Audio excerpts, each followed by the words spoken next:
la malédiction contre les hommes de Dieu et les leaders. C'est la malédiction la plus dangereuse que le monde acquiert maintenant. Ne touchez pas à mes soins et ne faites pas de mal à mes prophètes. Beaucoup de gens ramassent des malédictions. Est-ce que tu as appelé un homme de Dieu? Mais pourquoi tu veux le juger? Est-ce que tu l'as envoyé? Et pourquoi tu lui demandes des comptes rendus? Le monde aujourd'hui se focalise sur les hommes de Dieu. On juge tous les hommes de Dieu. Si vous avez sur les réseaux sociaux, tout le monde juge les hommes de Dieu. Tout le monde les insulte. Tout le monde dit de n'importe quoi sur eux. Beaucoup de gens aujourd'hui reçoivent la malédiction. Ce que tu n'as pas appris, ce que tu n'as pas vu, on te dit pas accompagner cette personne si on te dit quelque chose sur un homme de Dieu. Si on parle d'un homme de Dieu qui est à côté de toi, je n'ai pas le temps, laisse-le. Pourquoi? Ce n'est pas les hommes qui l'a envoyé, c'est à Dieu de le juger, c'est pas à toi. Ce que tu as de faire, cuisinier, prends le micro. Bon, prêche sur la malédiction.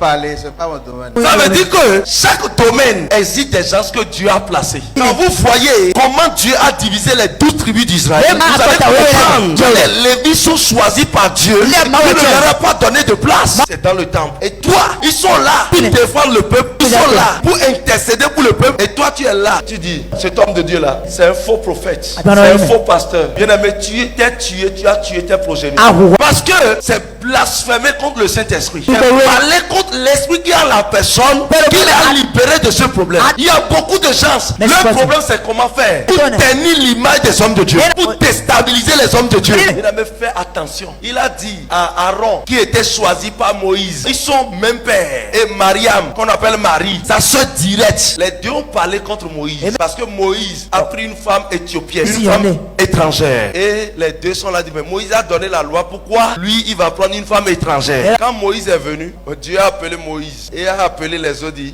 vous là sur cette terre il n'y a personne avec qui je peux communiquer tel que je communique avec Moïse. Qui êtes-vous pour parler de mon serviteur?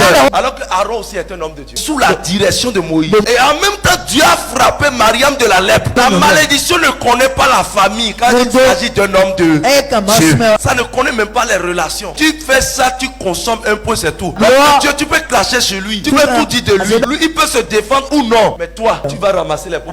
Beaucoup de gens aujourd'hui, on voit un témoignage comme ça sur les réseaux sociaux, quelqu'un commande, il dit de n'importe quoi sur ça. Je vais te dire une chose, cette personne s'est détruite, il a détruit les enfants qui sortiront de lui. Aucune grâce venant du ciel ne peut tomber sur cette personne. Il y a quelque chose se passe sur eux. Toi tu dis, c'est lui qui guérit, non? Pourquoi il ne s'est pas guéri? Aujourd'hui les jeunes filles ont pris mission et les bandits ont déstabilisé les hommes de Dieu. Tu n'as même pas parlé avec l'homme de Dieu une fois et tu manques que tu as quelque chose avec lui. Juste pour déstabiliser. Quelqu'un dit, die. Si tu ne partages pas une même vision qu'un homme de Dieu, tu n'as pas besoin d'aller le critiquer. Il va faire pour toi mieux que lui. Si Dieu t'a appelé, on va savoir. Ce qui tue les chrétiens aujourd'hui, qu'est-ce que les chrétiens disent? Qui est ce petit là? C'est devant moi, il a grandi. C'est devant moi. Il veut devenir homme de Dieu pour qui? Le juge n'a pas grandi devant toi. Le professeur, l'infirmier, le docteur, il n'a pas grandi devant toi. Le policier n'a pas grandi devant toi. Un pasteur grandit devant toi. Et c'est ça que tu prends comme prétexte pour déstabiliser son église. Depuis quand il est devenu pasteur, lui qui était ici, tu connais au moment où Dieu l'a appelé, tu étais témoin, Dieu t'a mis comme témoin. C'est ce qui a tué la famille de Jésus. Sa ville n'a pas pu avoir les miracles. Écoutez-moi, quand quelqu'un grandit, il sort juge, vous l'appelez juge. Il sort avocat, vous l'appelez avocat. Il sort dodo,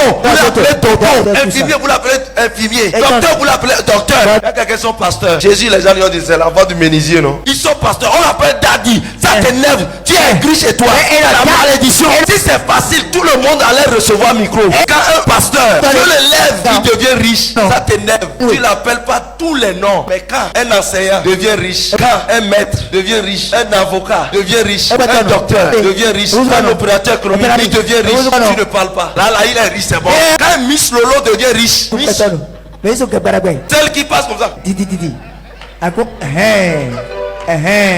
Ou bien Miss Gogo. Quand quelqu'un prend en même temps micro,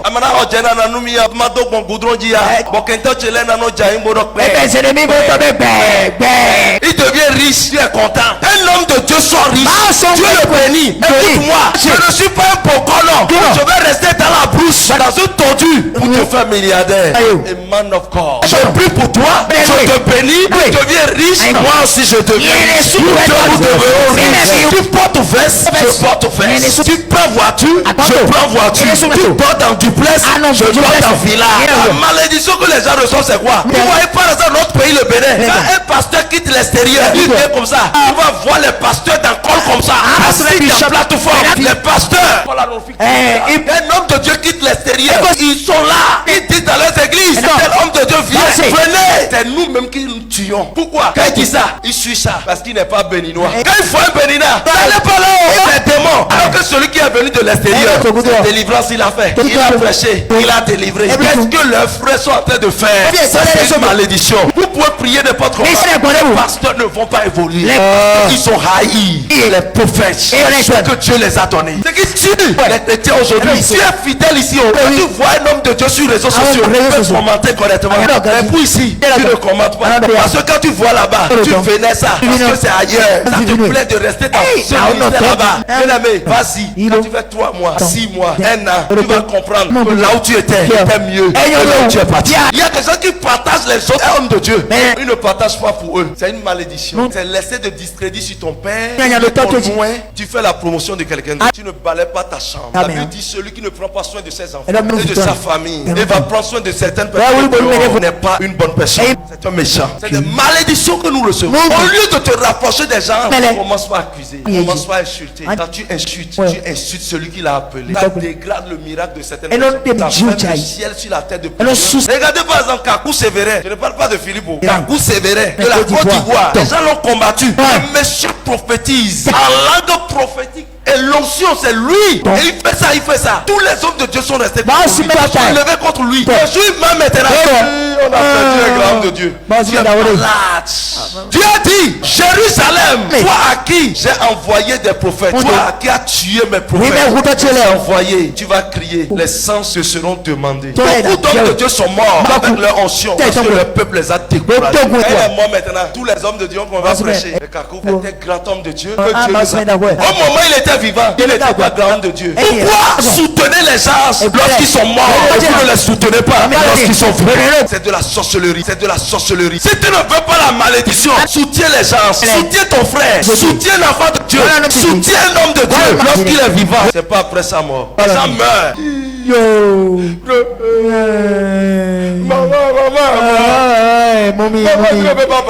Hypocrite. Si tu vois un prêtre, respecte-le. L'erreur des chrétiens aujourd'hui, je suis évangélique, lui les catholiques, toi le prêtre là. Oh non, non, non, c'est un serviteur de Dieu.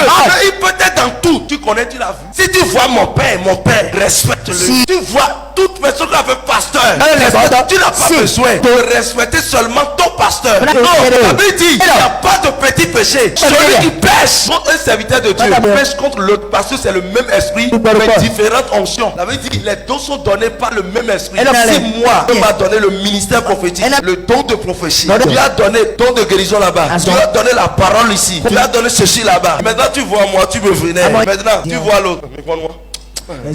Tu vois, Dieu aussi va te faire. C'est ce qui tue les chrétiens aujourd'hui. D'autres disent je suis de telle dénomination. Tu ne dois pas respecter l'autre de telle dénomination. Tu ne peux pas respecter.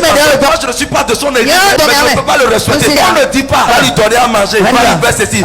Respecte-le. Il porte quelque chose que tu ne connais pas. Quelqu'un parle d'un homme de Dieu.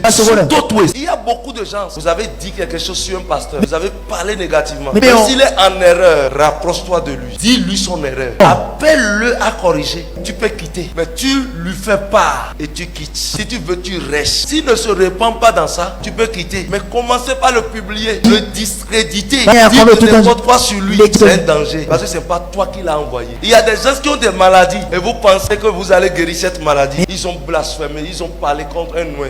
Cette maladie est tombée sur eux. Plus tard, quand la chicote vient, toi tu ne sauras même pas que c'est telle personne. En bout de tu vas tomber. Alors que c'est en ce temps tu avais fait ça. Il y a beaucoup de choses qui se passent sur vous qui ont pour origine insulte envers un noix. Si tu n'es plus d'accord avec une doctrine, Dieu te donne l'autorisation de sortir et trouve ton chemin. Il y a des gens dans l'église qui disent oh, à moi, attendez au tout ce n'est pas bon, faut plus faire ça. Ça va détruire une âme. La Bible dit rien ne va rester caché sur cette âme. Tu veux dire à ton prochain, frère, viens goûter chez moi. Viens voir comment ça se passe. Viens écouter des vérités. Quand tu dis ça, la personne vient. Mais ne déstabilise pas la personne. De la personne avant d'amener l'argent. C'est pas bon. Ce que tu n'as jamais vu, tu dis je vois. C'est pas bien. Que le Seigneur vous bénisse.